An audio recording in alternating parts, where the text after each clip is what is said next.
Hello student, how are you? कैसे हैं आप? मैं हूं आपका अपना मुकेश सर। और डियर स्टूडेंट, आज हम पढ़ने जा रहे हैं क्या चीज़?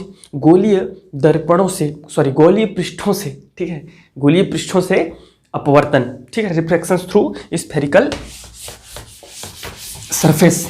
तो इसमें हम लोग ये सूत्र, जो कि महत्वपूर्ण सूत्र है, μ2 minus μ1 divided by r that is equal to μ2 by v minus μ1 by v, इस जो है फॉर्मूले को निकालने जा रहे हैं, ठीक है। देखते रहिएगा, लेकिन उससे पहले हम लोग, मैं आपको एक चीज़ बता देता हूँ, मैं पहले ही पढ़ा चुका हूँ। क्या चीज़?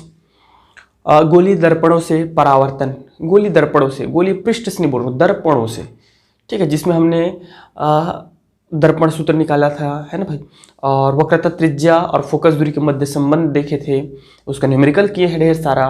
फिर हमने अपवर्तन भी पूरा पढ़ लिया, कंप्लीटली अपवर्तन पढ़ लिए हैं, गहराई, वास्तविक गहराई, ठीक है, क्रांतिक कोण, ये सब कुछ हो चुका है, ठीक है। तो आज हम लोग देखने जा रहे हैं क्या चीज़?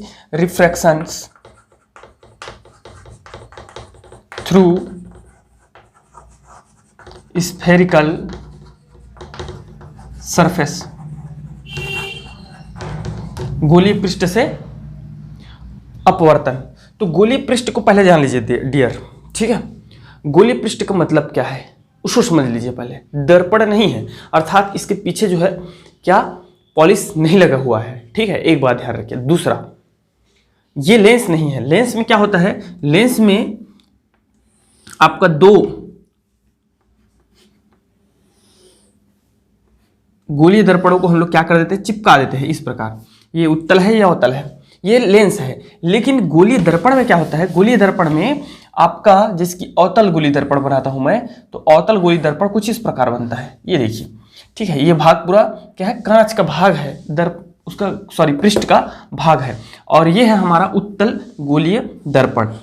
तो उत्तल किसको कहते हैं? जिसका भाग, जिसका अपवर्तक या परावर्तक भाग, ठीक है, मतलब जहां से प्रकाश लाइट प्रवेश करती है, वहां का जो भाग है वो उभरा हुआ होता है, तब हम उसको बोलते हैं उत्तल। उत्तल, यदि दर्पण के लिए है तो उत्तल दर्पण, लेंस के लिए तो उत्तल लेंस, और पृष्ठ के लिए है तो उत्तल पृष्ठ। और यदि ये भाग जो है दबा हुआ हो, जहां से प्रकाश प्रवेश करता है, ठीक है, वस्तु से टकराने के पश्चात, तो वो भाग जब दबा हुआ होता है, अर्थात परावर्तक या अपवर्तक पृष्ठ, तब हम उसको बोलते हैं अवतल पृष्ठ। अवतल पृष्ठ समझ में आ रहा है कि नहीं? अब इसमें कुछ बेसिक जानकारी जो कि पहले मैं बता चुका हूं, तो सरसरी तरीके से एक बार थोड़ा स्पीड में थोड़ा फिर से देख लेते हैं। क्या चीज़ देख लेते हैं भैया? इसको बोलते हैं डियर, इसका द्वारक, एक्स वाई लिख दूं या एस डेस लिखा जाता है, यह है द्वारक कहलाता है।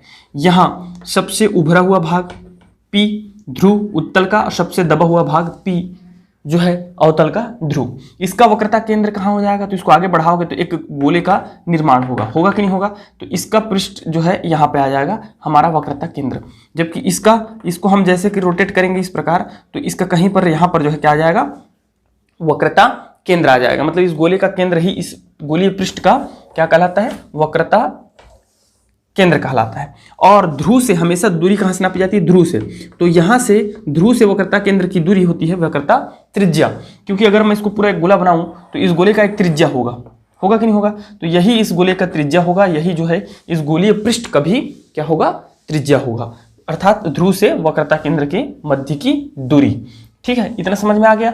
अब भाई, यदि मुख्य अक्ष के समांतर कोई प्रकाश आपतित होता है, तो वो जहां से होकर जाता है अपवर्तन के पश्चात, जहां से भी होकर जाएगा, वो कहलाता है उसका फोकस कहलाता है। इधर जैसे कि आपतित हुआ, अपवर्तन के पश्चात जहां से होकर जाता है वो क्या कहलाता है? उसका फोकस कहलाता है। अपवर्तन हो चाहे परावर्तन हो के पश्चात जहां से भी होकर जाता है वो क्या कहलाता है? उसका मुख्य फोकस कहलाता है। और मुख्य फोकस और ध्रुव के मध्य की दूरी को हम लोग क्या बोलते हैं? फोकस दूरी कहते हैं, अर्थात PF is equal to small f, focus दूरी। इतना समझ में आ गया? अगर वस्तु में यहाँ कहीं पर वस्तु खड़ा करता हूँ डियर, वस्तु खड़ा करता हूँ, तो आप सबको पता है वस्तु की दूरी को हम लोग शो करते हैं U से, करते हैं कि नहीं? और यदि प्रतिबिंब बन रहा है तो प्रतिबिंब की दूरी को हम लोग शो करते हैं V से। वस्तु को हाइट ऑफ ऑब्जेक्ट अर्थात O से, और प्रतिबिंब को हाइट ऑफ इमेज अर्थात I से रिप्रेजेंट किया जाता है, ठीक। बात कर लेते हैं चिन्ह पर पार्टी की, जिसको मैं पहले भी आप लोग को पढ़ा चुका हूँ। तो वो ये है कि जिधर से प्रकाश आपतित होती है, ध्रुव यहाँ बीच में है ना, दूरी हमेशा ध्रुव से नापी जाती है, तो ध्रुव के लेफ्ट साइड बोलो, पूरा का पूरा लेफ्ट साइड, इधर अगर मैं खड़ा हो जाऊँ ऐसे तो मेरा लेफ्ट साइड, ठीक है, तो ध्रुव के लेफ्ट साइड या जिधर से प्रकाश आपतित होती है उस दूरी को हमेशा हम ऋणात्मक लेते हैं, चाहे उत्तल में हो चाहे अवतल में हो, ठीक है, और दूसरे पक्ष को हम लोग धनात्मक लेते हैं, जिधर जो है right side of pole of that particular spherical surface, ठीक है। और जो वस्तु की दूरी और लंबाई और प्रतिबिंब की लंबाई होती है ना भाई, उसको क्या करते हैं, यदि वो मुख्य अक्ष, ये हमारा क्या है, मुख्य अक्ष कहलाता है, ये वाला जो लाइन दिख रहा है मुख्य अक्ष के ऊपर है, तब हम उसको धनात्मक लेते हैं, पॉजिटिव लेते हैं, और यदि मुख्य अक्ष के नीचे है तो क्या लेते हैं, ऋणात्मक लेते हैं। तो वस्तु तो हमेशा ऊपर ही रखते हैं, ठीक है, तो हमेशा पॉजिटिव रहता है, लेकिन प्रतिबिंब कभी ऊपर भी बन सकता है, कभी नीचे भी बन जाता है, इसलिए उसको ऋणात्मक भी लेना पड़ जाता है। तो यह है बेसिक जानकारियां। अब देखते हैं डियर, क्या चीज जिसकी बात कर रहे थे, ठीक है, अब वो है उत्तल लेंस को पहले ले लेते हैं। उत्तल पृष्ठ से अपवर्तन, या इसी को हम लोग उत्तल पृष्ठ पर अपवर्तन भी बोलते हैं, पर अपवर्तन, ठीक है, से अपवर्तन या पर अपवर्तन, ओके। और हम यहाँ पे लिख देता हूं मैं थोड़ा सा, विरल माध्यम से सघन माध्यम, विरल माध्यम से सघन, ये नहीं बोलता है कि आप वो करो, विरल माध्यम से सघन माध्यम नहीं बोलता है, बस आपको आएगा कि अपवर्तन पृष्ठ से जो है, सॉरी, अवतल पृष्ठ से या उत्तल पृष्ठ से अपवर्तन, बस इतना आता है, ठीक है। तो चलिए लेट्स स्टार्ट, देखते हैं। आपको एक बेहतरीन डायग्राम बनाना पड़ेगा, रीजन ये है, पूरा इसका आत्मा प्राण जो है क्या है, डायग्राम ये है। कैसे बनाएगा, इधर देखिए सब लोग, कौन सा पृष्ठ बना दिया मैं, उत्तल, सबको समझ में आ गया होगा उम्मीद करते हैं, इतना उत्तल पृष्ठ, ठीक है। एस पी एस डैश एक उत्तल पृष्ठ है, ठीक है, उत्तल पृष्ठ है, मुख्य अक्ष और वक्रता केंद्र से होकर क्या जाती है आपका, सॉरी, ध्रुव और वक्रता केंद्र से होकर मुख्य अक्ष जाती है, जिसका वक्रता केंद्र क्या है, सी है, उत्तल दर्पण है तो इधर हो जाएगा। इसके बाईं ओर विरल माध्यम है, क्या है, माध्यम है, विरल माध्यम, जिसका अपवर्तनांक μ1 है, एवं दाईं ओर सघन माध्यम है, जिसका अपवर्तनांक हमारा क्या है, म्यू है, थोड़ा दूर बना दो, सघन म्यू है, μ2 है, क्या है, μ2 है सघन। समझ में आ रहा है इतना चीजें, ये। अब आगे देखते हैं, इसके डियर स्टूडेंट, इसके जो मुख्य अक्ष पर एक कहीं पर बिंदु वस्तु रखा हुआ है, बिंदु वस्तु रखा हुआ है, जिससे दो प्रकाश की किरण चलती है। एक प्रकाश की किरण इससे आपतित होती है, वह सीधा सीधा जो है पीसी दिशा में क्या हो जाती है, निर्गत हो जाती है, सीधा चली जाती है, ये चीज, ठीक है, इस प्रकार। दूसरा प्रकाश की किरण, माना कि बिंदु वस्तु ए है, आप लोग ये सब लिखेंगे, माना कि बिंदु वस्तु ए है, ठीक है, दूसरा प्रकाश की किरण ए पर आपतित होती है, कहां पर आपतित होती है, सॉरी यार, ए हो जाएगा तो, ठीक है, ए अगर इसको मैं दे रहा हूं तो इसको पी दे देते हैं, चलो, पी पर आपतित होती है, पी पर आपतित होती है, पी भी बना हुआ है, कुछ दूसरा नाम दो यार इसको यार, बी पर, चलो, बी पर आपतित होती है, ठीक है। तो जो अपवर्तन के पश्चात, अब ये उत्तल पृष्ठ है, तो उत्तल पृष्ठ में क्या होगा, अपवर्तन होगा। तो अपवर्तन कैसे होता है, हम एक अभिलंब डालते हैं, चलो देखो मैं बता रहा हूं आपको, अभिलंब खींच देते हैं, ये अभिलंब है, क्या, एनसी कर देते हैं, चलो, एनसी क्या है, एक अभिलंब है।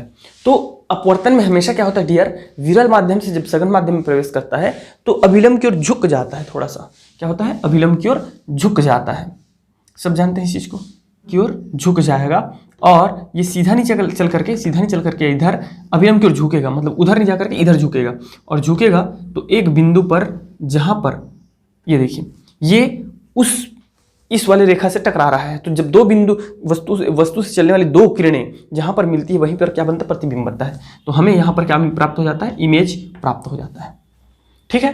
तो ये देखो डियर, क्या चीज देखो, इसको मैं थोड़ा सा डॉटेड लाइन से शो कर देता हूं, ठीक है, डॉटेड लाइन से शो कर देता हूं इस प्रकार, ये लीजिए डॉटेड लाइन हो गया, ठीक है।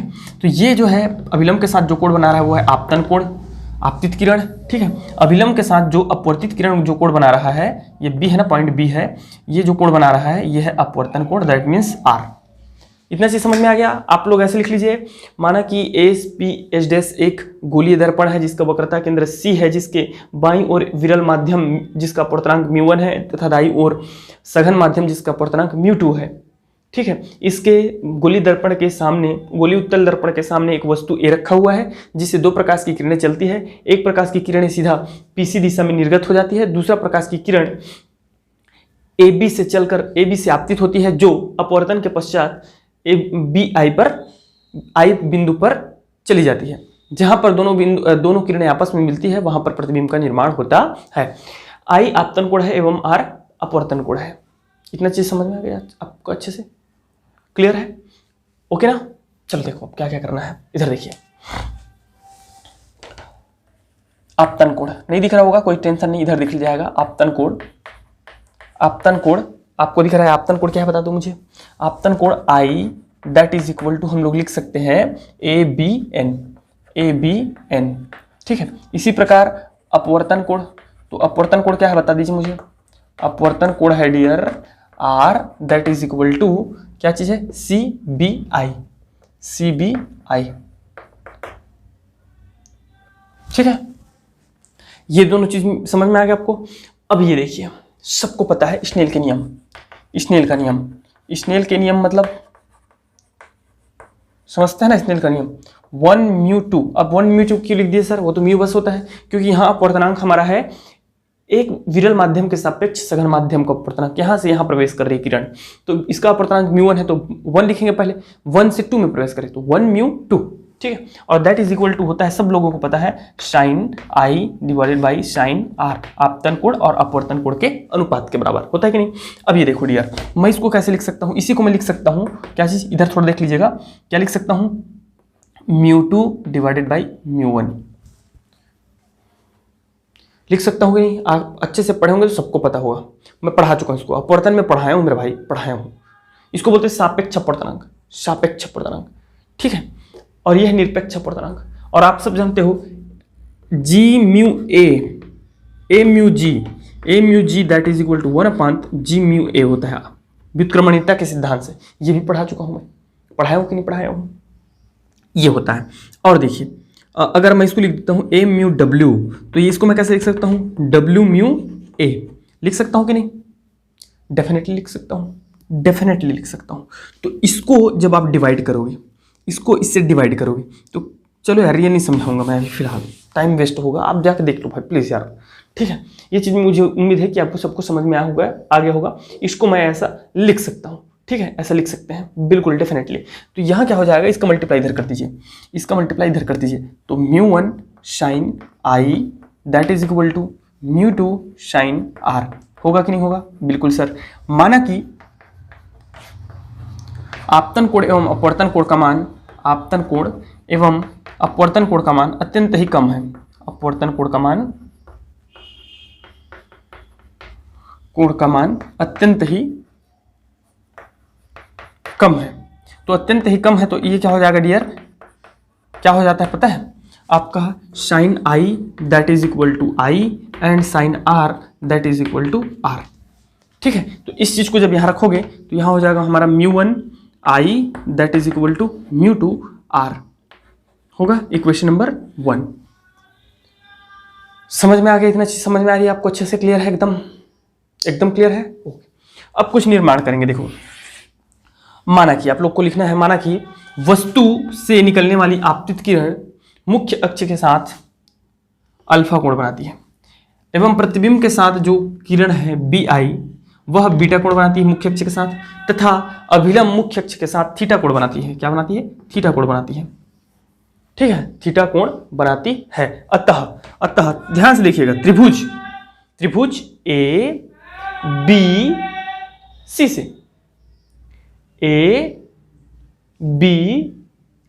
ABC से तो ABC से क्या आएगा? देखिए, त्रिभुज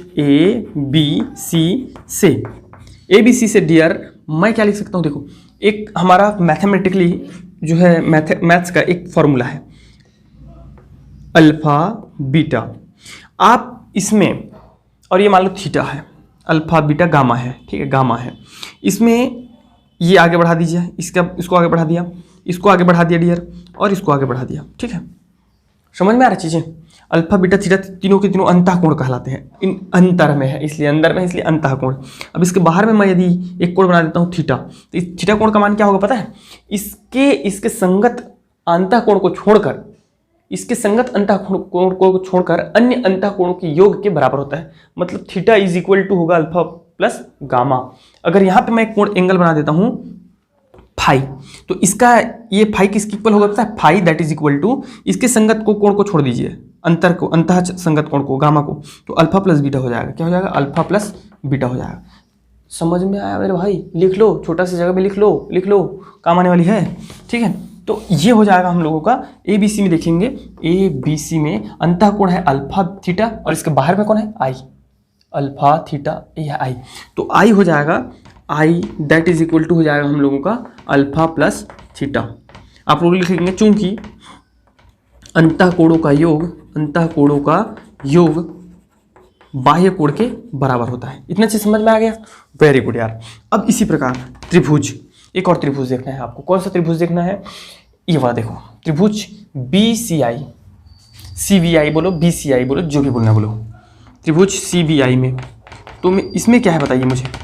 इसमें बाह्य कोण है हमारा, देखो 1 2 3 है, ये बाह्य कोण है और ये दोनों अंतःकोण है, अर्थात theta is equal to r plus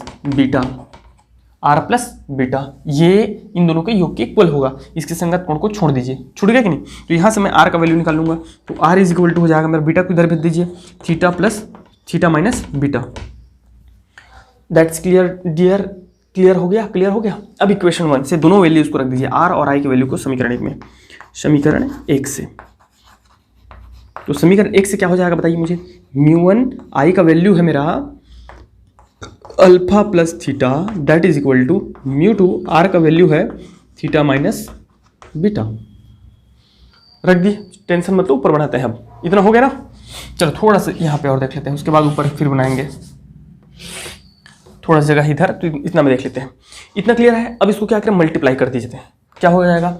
μ1 alpha plus μ1 theta, आप लोग देख लेंगे, μ1 alpha plus μ1 theta that is equal to μ2 beta, μ2 theta minus μ2 beta. हो गया? अब क्या करो? थीटा को एक साइड ले आओ, तो इधर थीटा है भाई, इसको थीटा को लेकर आ जाओ, इधर ले आओ, तो μ1 theta minus μ2 theta that is equal to, इसको उधर लेके चले जाओ, इसको उधर लेके चले जाओ। या एक काम करते हैं, देखो इधर मैं समझा रहा हूँ आपको, μ1 अल्फा, इसको इधर रहने दो, इसको इधर लेके आ जाओ, तो बीटा को लाऊंगा मैं, तो μ2 क्या हो जाएगा? बीटा हो जाएगा, दैट इज इक्वल टू, इसको उधर लेके चलते हैं, तो μ2 थीटा माइनस μ1 थीटा लिखा जा सकता है। अब क्या करें? कॉमन कुछ चीज़ निकल रही है, क्या है? μ1 अल्फा यहाँ से कुछ नहीं निकल रहा, μ2 बीटा यहाँ से भी कुछ नहीं निकल रहा, यहाँ से निकल रहा थीटा कॉमन निकालेंगे तो μ2 माइनस μ1 हो जाएगा। इतना क्लियर है? बस अब इधर लिख रहा हूँ, टेंशन ना लें। ठीक है, अब ध्यान से देखिए क्या है बता रहे हैं मैं आपको। अब देखिए डियर, यहां हम एक कल्पना करते हैं कि थीटा बीटा और जो है अल्फा अत्यंत ही छोटा कोण है। ठीक है, अतः इसको समझने के लिए हम इसको टेन थीटा के इक्वल लेंगे, 10 के इक्वल लेंगे। ठीक है, चूंकि अल्फा बीटा थीटा आप लोग लिख देंगे, चूंकि अल्फा बीटा थीटा अत्यंत ही छोटा है, अतः हम लोग क्या करेंगे? थीटा के जगह में लिख देंगे, थीटा के जगह में क्या लिख देंगे? थीटा के जगह में लिख देंगे टेन थीटा। ठीक है, टेन थीटा, अल्फा के जगह में लिख देंगे टेन अल्फा और बीटा के जगह में लिख देंगे टेन बीटा, इस प्रकार। ठीक है, तो हमारा नया डेरिवेशन आ जाएगा μ1 tan alpha plus μ2 tan beta और that is equal to theta की जगह में क्या रख देंगे? Tan theta μ2 minus μ1। इतना आपको दिख रहा है अच्छे से? यहाँ पे नहीं दिख रहा होगा, थोड़ा सुन के लिख लीजिए, μ1 टेन अल्फा इधर दिख जाएगा, वही चीजें रहेंगी, टेंशन मत लो। अब देखो क्या कर रहे हैं, एक हम अभिलंब की कल्पना करेंगे, रचना करेंगे। बी एम कर देते हैं, एम कर देते हैं। ठीक है, बी एम एक कल्पना करते हैं, ठीक है। क्या? एक अभिलंब मुख्य अक्ष पर किसका रचना की हम लोग? बीएम की को लंब डाला। अब हमको क्या करना है? बस कुछ नहीं करना है, टेन अल्फा बीटा थीटा का वैल्यू निकालना है। तो त्रिभुज में देखते जाना है। त्रिभुज सबसे पहले अल्फा के लिए, तो अल्फा यहां बन रहा है ना, अल्फा यहां है। तो इसके लिए देखते हैं डियर, ए बी एम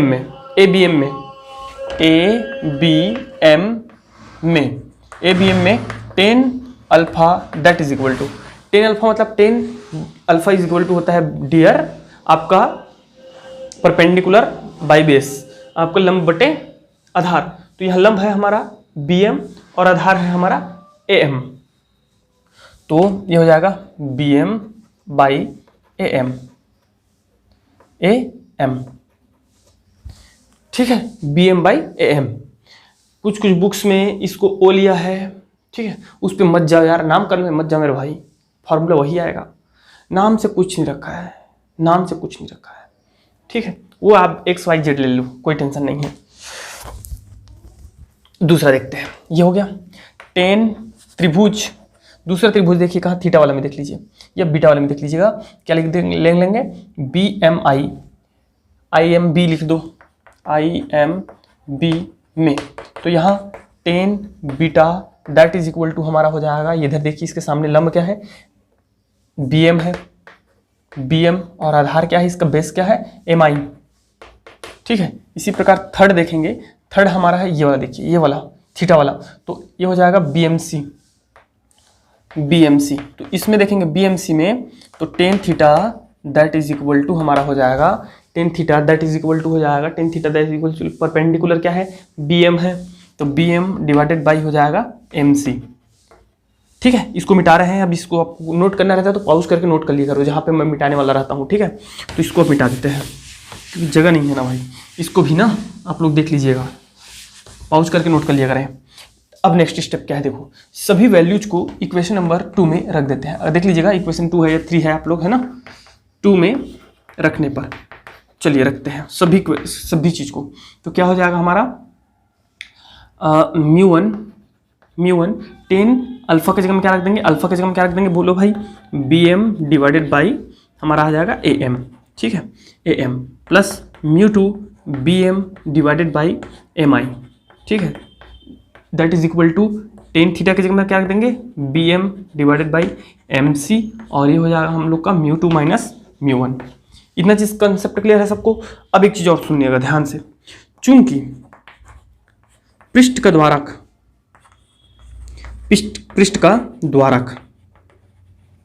अत्यंत ही छोटा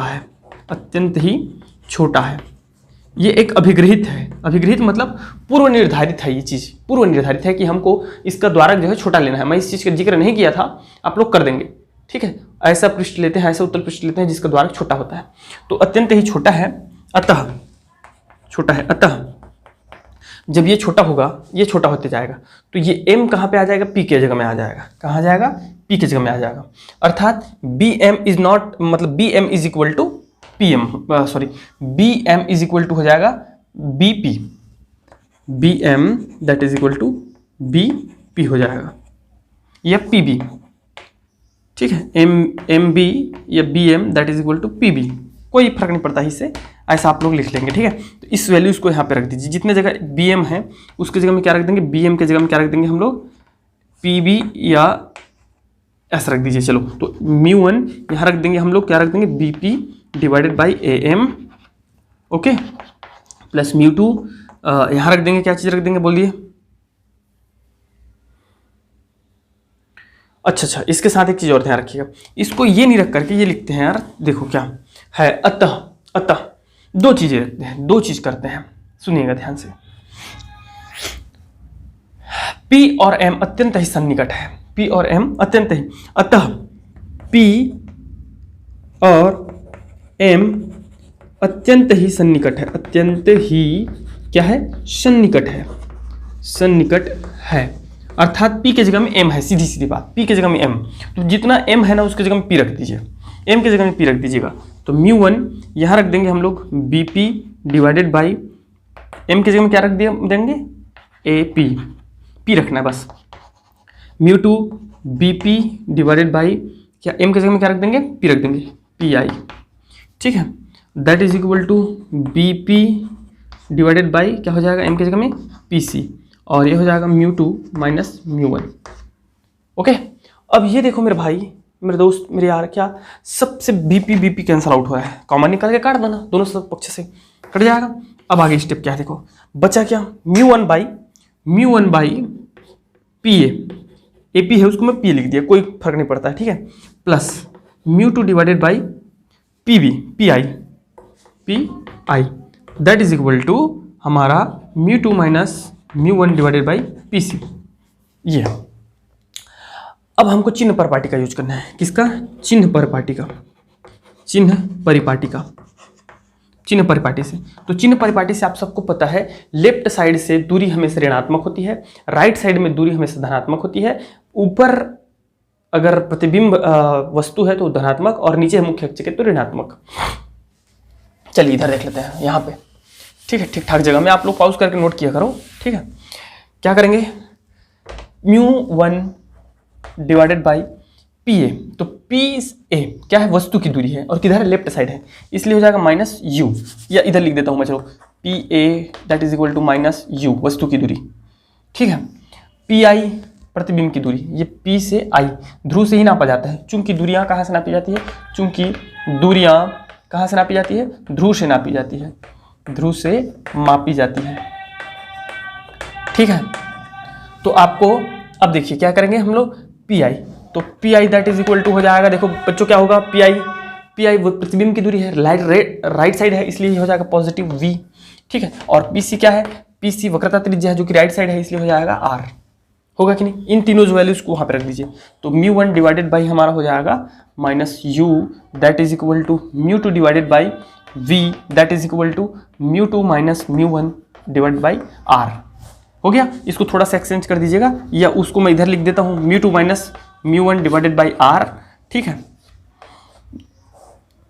ये लो भैया, दैट इज इक्वल टू, इसको पहले पॉजिटिव है, ये देखिए, ये क्या लिख दिया यार, प्लस है ना बीच में, ये देखिए प्लस है, ठीक है, तो ये पॉजिटिव को पहले लिख दीजिए, म्यू टू बाई वी, फिर नेगेटिव को लिख दीजिए minus mu one by you, ये हो गया आपका फॉर्मूला प्रूव्ड। तो ये है किसी भी पृष्ठ के लिए, ठीक है, उत्तल पृष्ठ के लिए हमारा अपवर्तन, उत्तल पृष्ठ पर अपवर्तन। तो इस प्रकार उत्तल पृष्ठ पर क्या होता है, अपवर्तन होता है, और आपको ऐसा जो है निकाल के ला के दिखाना है, आईएमपी है, आता है, समझ में आ गया। चलिए इसको नोट कर लीजिए। अब हम लोग करते हैं अवतल पृष्ठ पर अपवर्तन।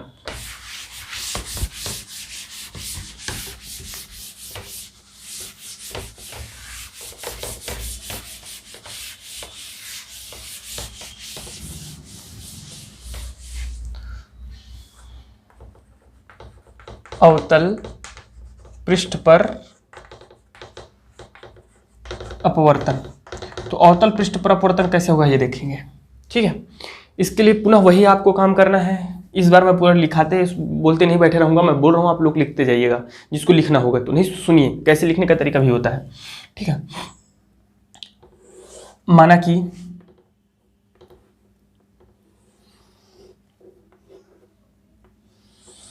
माना कि एस पी एस डेस एक अवतल पृष्ठ है जिसकी वक्रता त्रिज्या सी है, जिसकी वक्रता त्रिज्या क्या है, सी है। इसके बाईं ओर विरल माध्यम एवं दाईं ओर सघन माध्यम है। इसके बाईं ओर विरल माध्यम जिसका अपवर्तनांक μ1 एवं दाईं ओर सघन माध्यम है जिसका अपवर्तनांक μ2 है। क्या है, μ2 है। इतना समझ में आ गया, μ2 है। इसके मुख्य अक्ष पर एक बिंदु वस्तु O रखा हुआ है। इस बार O ले लेते हैं। क्या रखा है, O रखा हुआ है, जिससे एक किरण जो कि मुख्य अक्ष के समांतर चली जाती है। दूसरा किरण A पर आपतित होता है। कहां पर आपतित होता है, A पर आपतित होता है और ये अभिलंब से दूर हटकर चली जाती है। तो अभिलंब पहले बना लीजिएगा। अभिलंब कैसे बनाएंगे, यहीं से आप सी से होते हुए एक रेखा खींचेंगे, ऐसा खींच दिए, सी से होते हुए एक रेखा खींच दीजिएगा। यह है अभिलंब। इसका नामकरण कर देंगे हम लोग, अभिलंब का नामकरण कर देंगे। क्या कर देंगे, नाम एन सी कर देते हैं, एन सी है अभिलंब, एन सी खींचते हैं, ठीक है। तो ये क्या होगा, अभिलंब से थोड़ा सा क्या हो जाएगा डियर स्टूडेंट, विरल माध्यम से सघन माध्यम में प्रवेश करे तो अभिलंब की ओर झुक जाएगा। तो झुकेगा मीन्स क्या हो जाएगा, ये देखिए थोड़ा इधर आ जाएगा। इसको जाने से कैसी चीज़ है, सीधा ऐसे जाने से था, ठीक है। लेकिन थोड़ा झुक के चला जाता है और ये चला जाता है कुछ ऐसा ऐसा। तो इसके हम विपरीत दिशा में क्या करते हैं, इसको विपरीत दिशा में आगे बढ़ाते हैं, ये ठीक है, विपरीत दिशा में आगे बढ़ाते हैं। थोड़ा ध्यान रखिएगा, विपरीत दिशा में आगे बढ़ाते हैं। और इसको भी विपरीत दिशा में आगे बढ़ाते हैं, क्योंकि कहीं न कहीं जाकर मिलना चाहिए। इधर तो कहीं पर नहीं मिलने वाला है, देख लो आप, इधर कहीं नहीं मिलने वाला है, मिलेगा वो पीछे ही मिलेगा, क्योंकि एक किरण इधर जा रही है, एक किरण उधर जा रहा है, तो कहीं कहीं मिलेगा क्या, नहीं मिलेगा। तो पीछे बढ़ाना पड़ेगा। तो पीछे जब हम बढ़ाएंगे तो इसको जब मैं पीछे बढ़ाता हूँ, इस रेखा को, और इस रेखा को जो अपवर्तित हो रही है उस रेखा को इधर पीछे बढ़ाता हूँ, तो ये आकर के यहाँ पर कहीं पर पे मिल जाएगा, जहाँ पर हमारा क्या बन जाएगा, प्रतिबिंब प्राप्त हो जाएगी, ठीक है। अब आप सबको पता है, जिसकी सब जानते हैं, अपतन कोण और अपवर्तन कोण क्या होगा। अभिलंब के साथ जो देखिए बड़ा वाला जो दिख रहा है ना, ये देखिए, ये हमारा आपतित किरण है और ये अभिलंब है, ये अभिलंब है कि नहीं है। तो भैया मेरे आपतन कोण क्या होगा, ये पूरा कंप्लीट ये आपतन कोण होगा, आई। ध्यान से देखिएगा, थोड़ा टफ है, ये टफ नहीं है, मतलब यहीं पे समझना है बस, टफ नहीं है। ये हो जाएगा पूरा कंप्लीट आपतन कोण, मैं अलग से बना दूंगा आपको, ठीक है। चलिए इधर बनाते जाते हैं, तभी समझ में आएगा, ऐसा नहीं आने वाला है।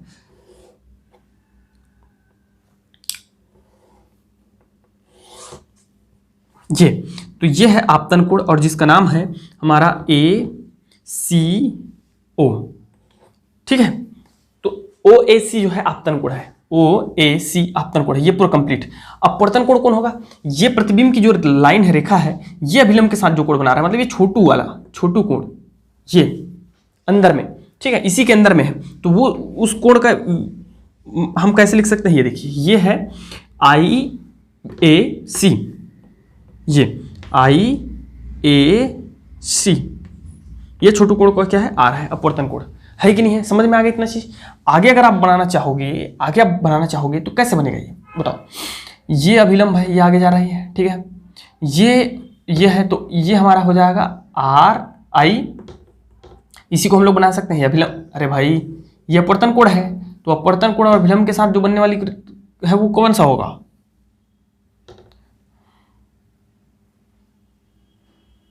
चलिए उसको छोड़िए, R होगा वो, ठीक है, रहने दीजिए, फिर और गंदा दिखेगा, एकदम छोटा बन गया एक्चुअल में, वो थोड़ा सा छोटा बन गया। चलो काम चलाओ, ये नीचे तो बना दिया ना मैं।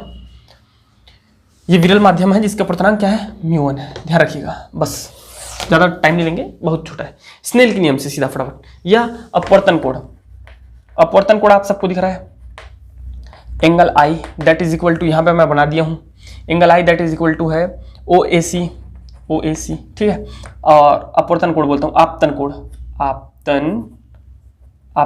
ठीक है। अपवर्तन कोण बता दीजिए, अपवर्तन कोण, तो अपवर्तन कोण जो है R that is equal to है एंगल IAC, इतना चीज समझ में आ गया अच्छे से, वेरी गुड यार। अब देखो स्नेल के नियम से क्या होता है भाई, स्नेल के नियम से हम सब जानते हैं, स्नेल के नियम से होता है म्यू, अब वहाँ 1 से लेकर के A से 2 में प्रवेश कर रहा है, तो 1 के सापेक्ष 2 का पूर्णांक, तो इसको मैं लिख सकता हूँ μ2/μ1, लिखा जा सकता है बिल्कुल डेफिनेटली। और हम सब जानते हैं ये आपतन कोण और अपवर्तन कोण के ज्या के अनुपात के बराबर होता है, स्नेल का नियम, ठीक है। इसको मल्टीप्लाई कीजिए इधर और इसको इधर कीजिए, तो हो जाएगा साइन R, ठीक है, sine R that is equal to इसको मल्टीप्लाई करेंगे तो μ2 sine R that is equal to μ1 sine I हो गया। चूंकि आपको ये बस इतना लिखना है, चूंकि आपतन कोण और अपवर्तन कोण का मान अत्यंत ही छोटा है, अतः sine I that is equal to लिखना है I and sine R that is equal to लिखना है R। तो इस वैल्यूज को यहाँ पे रखेंगे तो μ2 R that is equal to μ1 I, equation number 1। अब जिसकी पूर्व में हम लोग किए थे, है ना, उत्तल पृष्ठ के लिए सेम वही काम करना है। क्या करना है भाई, बोल दो जल्दी से। यहां देखना है बाह्य कोण और आंतरिक कोण देखना है। बाह्य कोण आंतरिक कोण मैं पहले बता चुका हूं आपको। फिर से बोल देता हूँ, एक बार सुन लो। यदि ये अल्फा है, बीटा है मेरे भाई, और ये थीटा है ना। आगे एक ठो बढ़ा रहा हूँ मैं, ये सपोज करो एक अल्फा बीटा एक गामा है, ठीक है। यहाँ मान लो सपोज थीटा कोण बन रहा है, तो इसके संगत अंतर कोण को छोड़ दो तो इसका मान इसके अंतः कोणों के योग के बराबर होता है। इसके संगत को छोड़ दीजिए, बीटा को छोड़ दो तो ये हो जाएगा अल्फा प्लस गामा। थीटा का मान क्या हो जाएगा? अल्फा प्लस गामा, ठीक है। इसी प्रकार यदि मैं इधर बनाता हूँ एक ठो ऐसा, ठीक है, थीटा, इसको नाम दे देता हूँ फाई, तो फाई किसकी इक्वल होगा? गामा को छोड़ दीजिए, अल्फा प्लस बीटा की इक्वल होगा। तो ये होता है बाह्य कोण अंतः कोण में संबंध। यहाँ वही चीज हमको देखना है। तो यहाँ तो हमको कुछ दिख ही नहीं रहा है। एक सेकंड रुक जाओ थोड़ा सा। माना कि रेखा OA जो कि वस्तु से निकलने वाली रेखा है, वह मुख्य अक्ष के साथ कौन सा एंगल बना रहा है? अल्फा कोण बना रहा है, ठीक है। इसी प्रकार डियर जो हमारा प्रतिबिंब वाला रेखा है वह बना रहा है बीटा कोण। क्या बना रहा है? बीटा कोण। एवं जो हमारा अभिलंब है, ठीक है, अर्थात कौन सा? क्या लिख दिया यार? OA IA, ठीक है, यह बीटा कोण बना रहा है और ये बना रहा है थीटा। अभिलंब क्या कोण बना रहा है? थीटा कोण बना रहा है। CA is equal to theta बना रहा है। ये इक्वल टू नहीं है, बना रहा है, कोण बना रहा है, ठीक है। तो इन सब में आपको देखना है अब क्या चीज? अंतः कोण, बाह्य कोण। तो सबसे पहले किस में देखते हैं? ये देखो, ध्यान से देखिए, बड़े ध्यान से, केयरफुल ढंग से। इस C का वैल्यू थीटा है, ये I है, ठीक है। इसका मान क्या है बताओ तुम मुझे?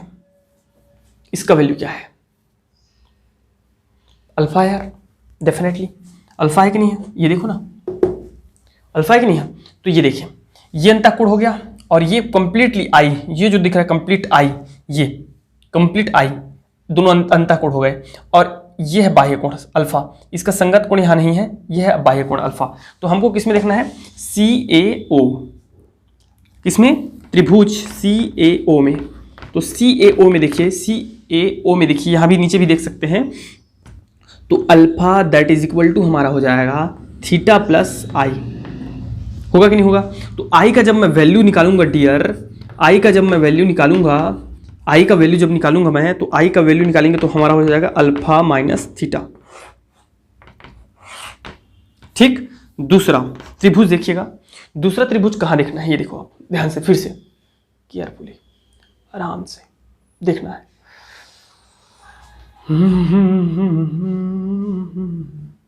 CAI, मैं दिखाता हूं आपको, वही वाला है।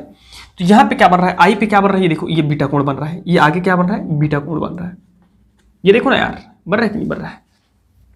और इसका वैल्यू है, ये छोटू जो कोण दिख रहा है उसी को मैं बताया था R है, ये R है, ये बड़ा वाला I है और ये छोटू वाला R है।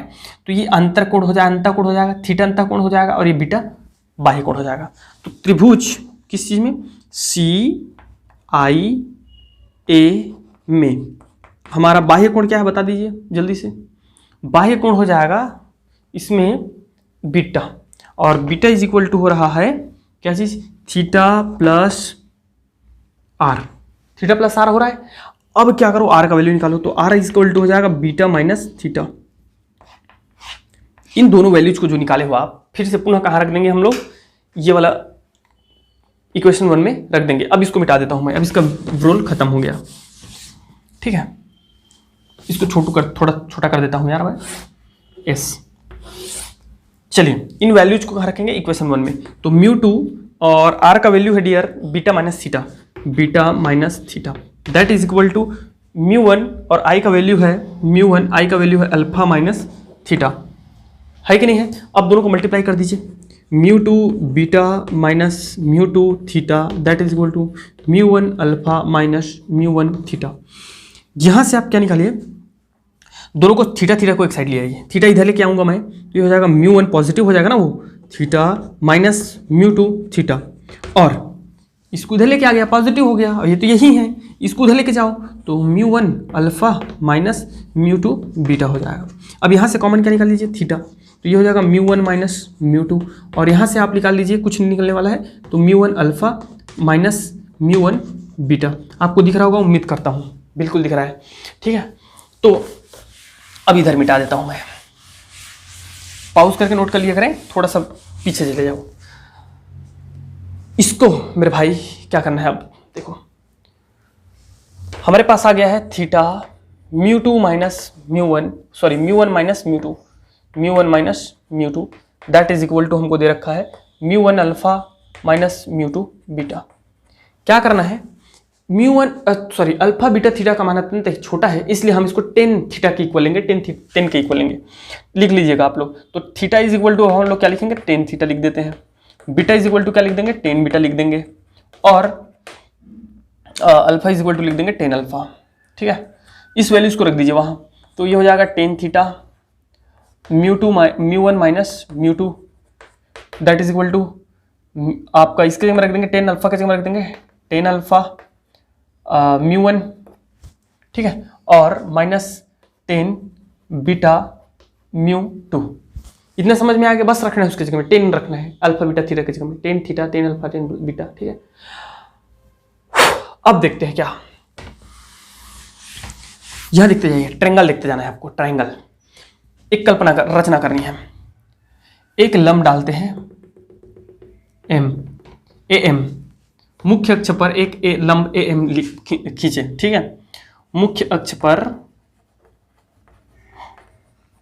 पर ए एम लंब डाला, ए एम लंब डाला। तो अब देखिएगा आप लोग त्रिभुज, एक एक करके त्रिभुज देखते जाइएगा अल्फा बीटा थीटा का, ए एम ओ में या ए ओ एम में, त्रिभुज ए ओ एम में। तो त्रिभुज ए ओ एम में है डियर, 10 थीटा अगर मैं लेता हूँ, 10 थीटा अल्फा है, एंगल क्या है, अल्फा है, ए ओ एम में अल्फा है, तो 10 अल्फा लूंगा तो आपका लंब बटे आधार, तो लंब क्या है उसका, ए एम है, ठीक है, और आधार क्या है बता दीजिए, बेस क्या है इसका, एम ओ है, एम ओ है, एम ओ है ना भाई, ठीक। इसी प्रकार ट्रायंगल आपको लेना है बीटा वाला को, ए आई एम में, ए आई एम में। तो ए आई एम में देखिए क्या है, ए आई एम में, तो यहाँ हमारा लंब हो जाएगा, यही रहेगा सेम, 10 कौन सा एंगल बना रहा है, बीटा, तो लंब हो जाएगा A M divided by i m या एम आई, ऐसा लिख दे, बात तो वही है ना, आधार। तीसरा नंबर देखना है थीटा, तो थीटा वाला कौन सा देखेंगे, ए सी एम, ए सी एम। तो ए सी एम में क्या है, 10 theta that is equal to A M लंब divided by M M C. इन वैल्यूज को रख दीजिए ऊपर, तो 10 थीटा की जगह में हम लोग क्या रख देंगे, a M divided by M c, और ये हो जाएगा μ1 माइनस μ2, ठीक है, दैट इज इक्वल टू, यहाँ रखिए 10 अल्फा, तो 10 अल्फा का वैल्यू हो जाएगा A M divided by M O, ठीक है, μ1 minus A M divided by M B M I, ठीक है, बीटा का वैल्यू रखेंगे, और यह है μ2। क्लियर है सबको अच्छे से। छोटा सा एक चीज और लिखना रहता है, क्या चीज, एम जो है द्वारक छोटा है, चूंकि लिखेंगे आप लोग, चूंकि पृष्ठ का, गोलीय पृष्ठ का द्वारक छोटा है, अत्यंत ही छोटा है, उत्तल पृष्ठ का द्वारक अत्यंत ही छोटा है, अतः एम किसके जगह में रहेगा, पी की जगह में रहेगा। मतलब ये छोटा करते जाओगे और तो ये एम किसके प्लेस पे आ जाएगा, पी के प्लेस पे आ जाएगा, means that m is approximate p, ठीक है। तो हम जितने जगह एम है उसके जगह प्लेस में क्या रख देंगे, पी रख देंगे। तो यहाँ हो जाएगा, सबसे पहले तो एम कॉमन निकाल दीजिए आप सब में से, एम कॉमन निकाल दीजिए, तो ए एम कॉमन निकाल दोगे तो ये हो जाएगा μ1 माइनस μ2 डिवाइडेड बाई, या एक साथ लिख देते हैं, चलो यार इधर देख देते हैं, सब में पहले से इसमें कॉमन क्या निकाल लिया मैं, ए एम कॉमन निकाल लिया, ए एम कॉमन निकाल लूंगा तो अंदर में क्या बच जाएगा, μ1 माइनस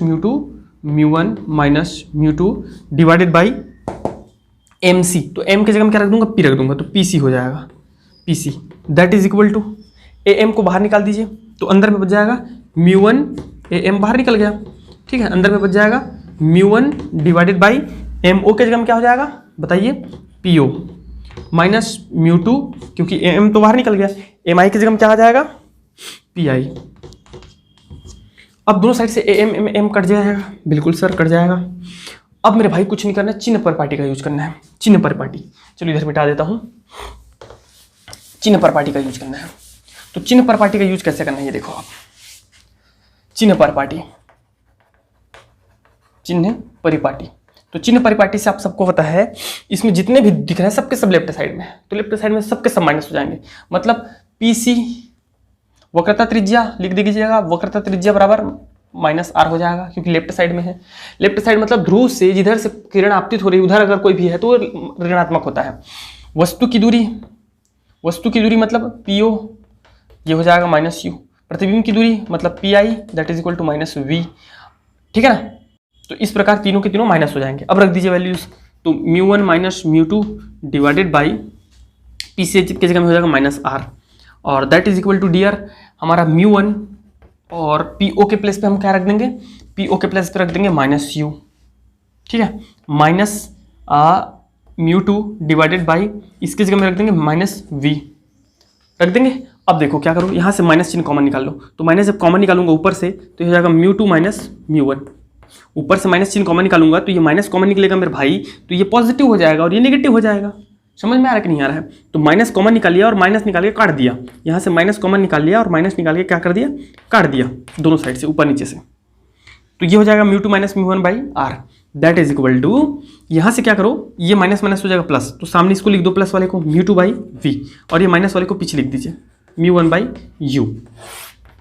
अब इसको ये लीजिए।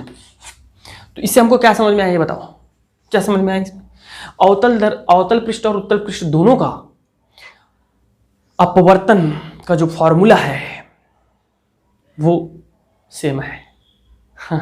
समझ में आ गया अच्छे से, एकदम क्लियर है? आता है भाई, आता है डेफिनेटली, इसमें कोई दो राय नहीं है, दो राय नहीं है, आता है मतलब आता है।